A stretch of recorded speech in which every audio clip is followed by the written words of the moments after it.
США состоялась выставка работ уйгурских художников и фотографов.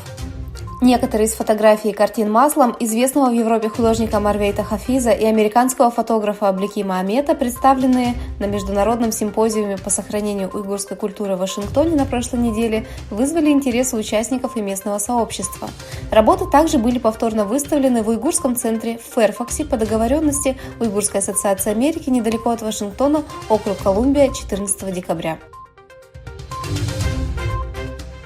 Снова арестован уйгурский чиновник.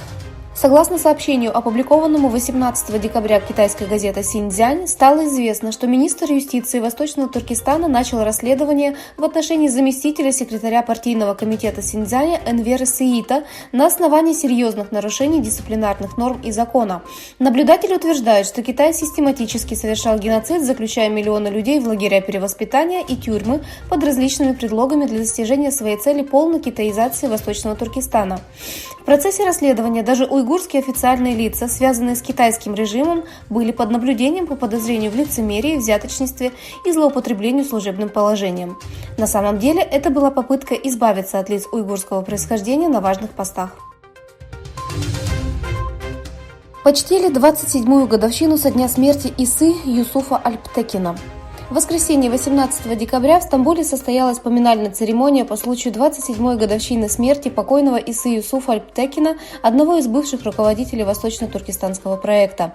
На церемонии присутствовал профессор Стамбульского университета Муэлла Уйду Юджель, заместитель директора Института изучения тюркского мира Стамбульского университета доктор Умер Кол, рассказал о жизни и творчестве Исы Юсуфа Альптекина. Индия направила больше войск в приграничный регион, где сложились напряженные отношения с Китаем.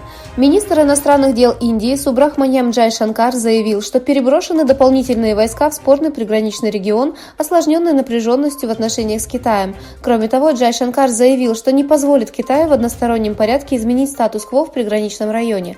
На де-факто контрольной линии, которая обозначает неустановленный участок границы между двумя странами, произошел конфликт 9 декабря, в котором были задействованы обе стороны. Инцидент просочился в СМИ и через 3 дня был подтвержден властями. Президент Германии Штайнмайер обсудил с президентом Китая Си Цзиньпином войну в Украине. Сообщается, что президент Германии Франк-Вальтер Штайнмайер обсудил войну в Украине по телефону с президентом Китая Си Цзиньпином. Согласно заявлению канцелярии президента Германии, Штайнмайер в ходе часовой встречи с президентом Китая Си Цзиньпином обсудил двусторонние отношения, а также войну в Украине и ситуацию с COVID-19 в Китае.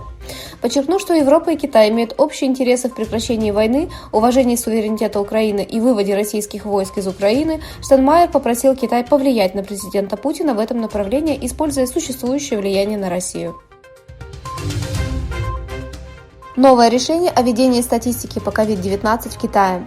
Китай сообщил, что с новым стандартом ведения статистики COVID-19 будут регистрироваться только смертельные случаи, связанные с пневмонией и дыхательной недостаточностью, вызванными вирусом. В Китае Национальная комиссия здравоохранения заявила, что люди, которые умерли от осложнений, таких как хронические заболевания или сердечный приступ, несмотря на положительный результат теста на COVID, не будут включены в официальную статистику смертности.